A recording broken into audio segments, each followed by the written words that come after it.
Hello, my name's Matt Hayward and I'm here to tell you a story as part of Litchfield Storytellers YouTube channel.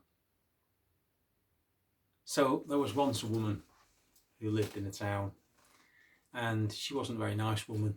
In fact, she was a downright awful woman. And she was a downright awful woman because she was what we would consider to be a gossip, a teller of lies, a teller of half lies, just quite an unpleasant individual, really. But the worst thing was, she didn't know it, because as people are, they were very, very polite to her face. And she was obviously very polite to their faces, but then she'd go behind the back, she'd pass someone in the street and she'd say, oh, Mrs. Smith, what a lovely outfit you're wearing today. It really, really suits you.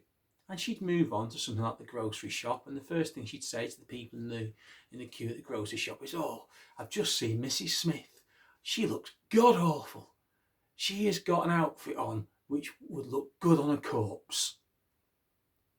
And it was like this all the time. And gradually, the people just got so sick and tired of her. And then one day, she got up for breakfast. She heard the clatter of the letterbox, and she went to the front door, and there, on the floor, obviously having fallen through the letterbox, was a beautiful envelope, a beautiful white envelope embossed with gold lettering and a golden border. And she picked up that letter and she read, and she realised that this had come from the local rabbi, a most important man in the community, the most important man in the community. And she quickly went to her breakfast table and she got her letter opener and she opened that letter and she took it out, and she could not believe her eyes, because in front of her was an invite to tea with the rabbi. And this was the biggest accolade you could be paid, to be invited to tea with the rabbi. And it was to happen tomorrow lunchtime. So she shot out, she got herself a new outfit, she got herself a new hat, and she told everyone that she was going for lunch with the rabbi. And they all looked at her and went, yeah, we know you are, yeah. Feeling that they were just a little bit jealous, she ignored their sort of second and glancing stares, and she went home and she practiced doing her hair, and she practiced doing her walk, and she practiced with different earrings, and she practiced with different necklaces, and she tried on about 75 different pairs of shoes.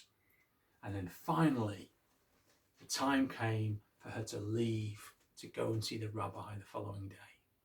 And so she walked out in her best suit, with her best handbag and her best umbrella and her best blue shoes, and she walked towards the rabbi's house. And she knocked on the door, and the maid opened the door and she said, oh, would you come in? And she was shown into the wonderful hallway, and she was shown to a beautiful chair, and the maid said that the rabbi will be with you shortly. She sat there wondering what it was that the rabbi was going to say to her. And surely enough, the door opened and out came the rabbi's secretary. Mrs. Smith, would you care to come in? So Mrs. Smith went in, and she sat down on the chair facing the rabbi, who sat there looking at her. And he said, Mrs. Smith. Yes, Rabbi. Yes, Rabbi. I'd like you to do a very special job for me, Mrs. Smith. Me? Do a job for you? I'd be delighted. You went, yes. Well, you see next to you, there is a plump purple cushion. And she looked to her left, and indeed, there was a plump purple cushion. And she picked it up and she said, Yes, Rabbi, what would you like me to do? And he said, well, tomorrow morning, at the stroke of 9, I would like you to take that purple cushion. Yes, Rabbi, to a friend, or is it a present, something? No. He said, I'd like you to take it into the town square. And when you get to the town square, I want you to take this silver letter opener and I want you to rip that cushion in half, and I want you to take out the feather down, and I want you to throw it to the 4 winds. Okay? I'm sorry, Rabbi, I don't quite understand what you mean.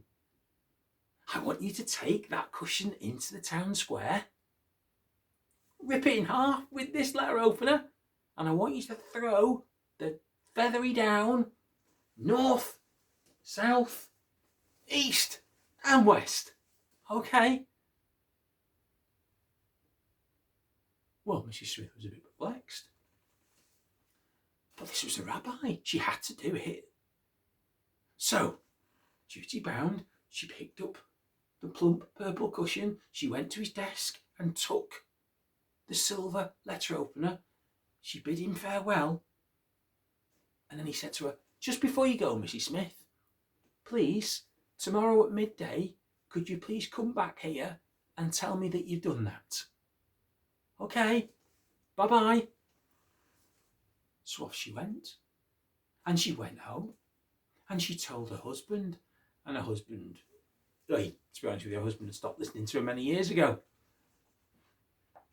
And she had a very uneasy night's sleep. And she got up the next morning, and it was 6 o'clock, and the minutes drifted past like hours. And then finally, 10 to 9, she put on her coat, she picked up the purple plump cushion, she picked up the silver paper opener, and she walked out into the town, and she walked to the town square. And all the early morning shoppers were out, and the people setting up the market, and they were all looking at her with this purple plump cushion, and she stabbed it and ripped it in half, and she picked out those downy feathers, and she threw the first handful north, and the south wind was blowing that day, and it blew those feathers, and she picked up another handful and she threw this south, and that blew back at her, and she was covered in feathers. So she picked up some more feathers and she threw them to the west, and the others she threw to the east, and they blew everywhere. But there was still downy feathers left in that cushion cover, so she wafted it like that. She wafted it, and all those feathers flew everywhere. But she was delighted because she'd done what the rabbi had told her. So she went back home. She waited until the time came for her to go and see the rabbi again to inform him what she'd done. She put on her best clothes, she put on her best shoes, and she walked out into the street, and she walked down the road towards the rabbi's house, and she could even then see the odd little feather caught in a tree and caught in the daffodils and caught and then blowing past her. She could see feathers blowing in the wind. And she went in, she knocked on the door, and the maid answered. She said, would you like to come in, Mrs. Smith? Would you like to sit on a chair, Mrs. Smith? Thank you very much. The rabbi will be with you in a minute, Mrs. Smith. And surely a couple of minutes later, the door opened and out came the secretary. Mrs. Smith, would you like to come this way? And she went in and she sat in front of the rabbi, who again sat opposite her. He said, now, Mrs. Smith, did you do as I asked? Yes, Rabbi, I did. You went to the town square with the purple plump cushion. Yes, I did.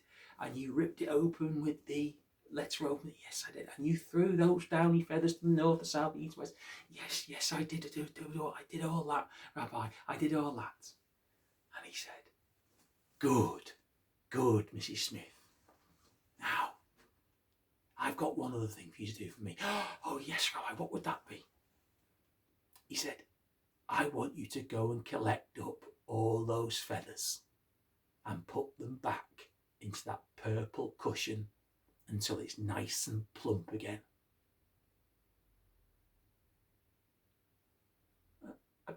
beg your pardon, said Mrs. Smith.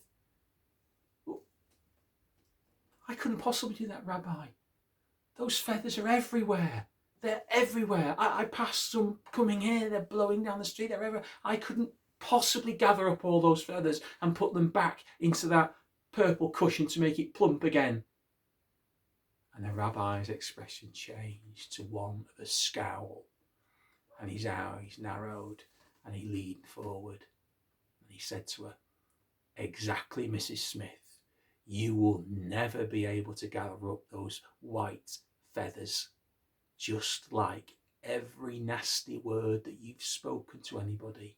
You will never ever be able to take them back." Thank you.